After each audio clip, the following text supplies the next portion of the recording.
Welcome students. इस online video lecture में आप सभी का स्वागत है और आज हम डिस्कस करेंगे इनऑर्गेनिक केमिस्ट्री की यूनिट पी ब्लॉक एलिमेंट्स का टॉपिक श्रृंखलन या कैटेनेशन।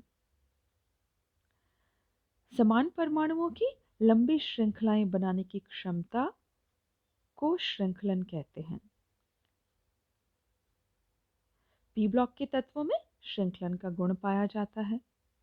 कार्बन भी पी ब्लॉक का ही तत्व है और कार्बन में श्रृंखलन करने की इतनी अधिक प्रवृत्ति है कि ऑर्गेनिक केमिस्ट्री के नाम से एक अलग शाखा है। तो मेनली तो श्रृंखलन की प्रवृत्ति कार्बन की ही है। कार्बन बहुत प्रकार की लंबी और शाखित श्रृंखलाएं बनाता है,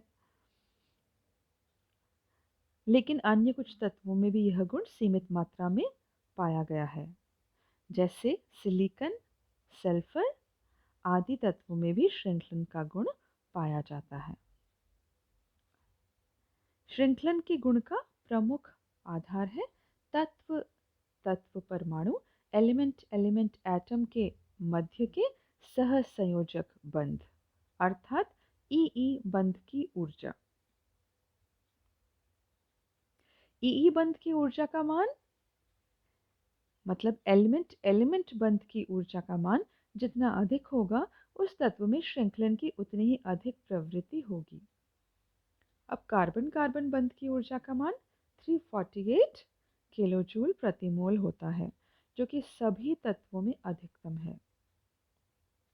तो अगर हम अब वर्ग 14 के तत्वों की के सदस्यों की बंध ऊर्जाओं की बात करें तो कार्बन की तो अभी हमने देखी, कार्बन कार्बन बंध की ऊर्जा का मान है 348 किलोजूल प्रति मोल। फिर है सिलिकॉन, सिलिकॉन सिलिकॉन का मान की बंध ऊर्जा का मान है 297। जर्मेनियम जर्मेनियम का है 260 और एसएन का है 240।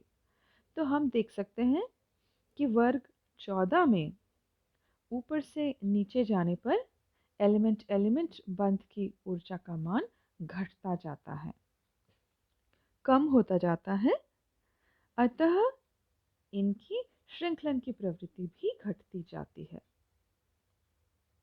कार्बन के बाद दूसरे नंबर पे आता है सिलिकॉन। सिलिकॉन में श्रृंखलन की काफ़ी प्रवृत्ति है और सिलिकॉन के कई श्रृंखला और वलयुक्त यौगिक बनाए जा चुके हैं। जर्मेनियम की भी कुछ श्रृंखलाएं बनती है। टिन और लेड में श्रृंखलन केवल कार्बनिक यौगिकों में होता है। अब इनकी एग्जाम्पल्स आप देख सकते हैं। अब अगर हम आवर्त की बात करें तो एक वर्ग की भांति एक आवर्त में भी बढ़ते हुए परमाणु क्रमांक के साथ एलिमेंट एलिमेंट बंध ऊर्जा घटती जाती है और इसीलिए इनके श्रृंखलन की प्रवृत्ति भी घटती जाती है। अब जैसे एग्जाम्पल है कार्बन, कार्बन का हमने देखा 348 है बंध ऊर्जा का मान। अगर हम नाइट्रोजन नाइट्रोजन के मान की बात करें तो 160 है, ऑक्सीजन ऑक्सीजन का 140 है। तो इस तरह से ये घट रहा है।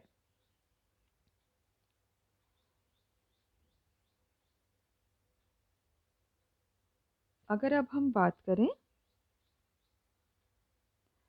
समूह 16 के सदस्यों की, तो समूह 16 के सदस्यों में ऑक्सीजन और सल्फर के कुछ यौगिक ज्ञात हैं जिनमें इन तत्वों की श्रृंखलन की प्रवृत्ति प्रदर्शित होती है। ऑक्सीजन का तो जो यौगिक है हम सभी को पता है वो है हाइड्रोजन परऑक्साइड, जिसमें ऑक्सीजन ऑक्सीजन बंध रहता है। तो आपके सामने एग्जाम्पल लिखा हुआ है।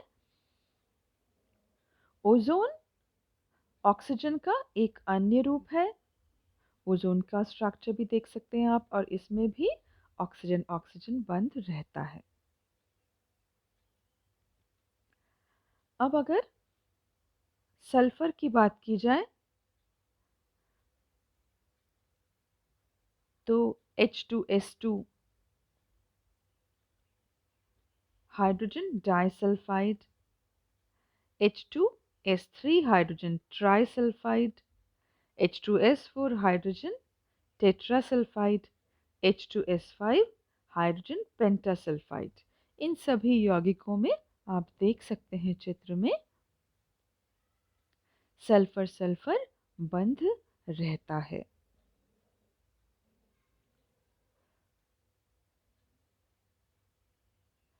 सल्फर में श्रृंखलन की प्रवृत्ति ऑक्सीजन से भी काफी अधिक होती है।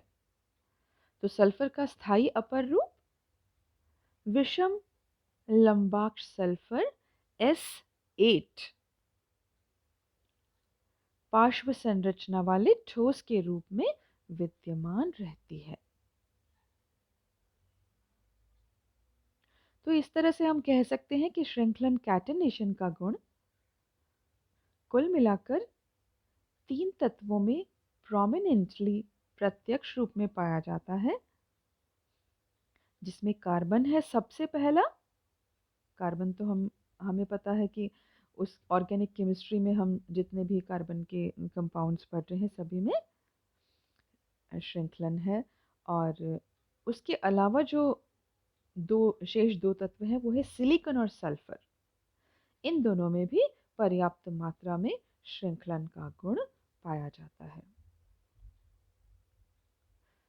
तो इसमें जितने भी मैक्सिमम एग्जाम्पल्स आप लिख सकें जो कि कैटिनेशन को दर्शाते हो वो आप आसानी से लिख सकते हैं। तो आज के लिए इतना ही। श्रृंखलन पे एग्जामिनेशन में बहुत बार शॉर्ट नोट पूछा जाता है, तो आप उससे तैयार कीजिए, इस टॉपिक को अच्छे से पढ़िए, तैयार कीजिए। तो thank you so much, have a nice day.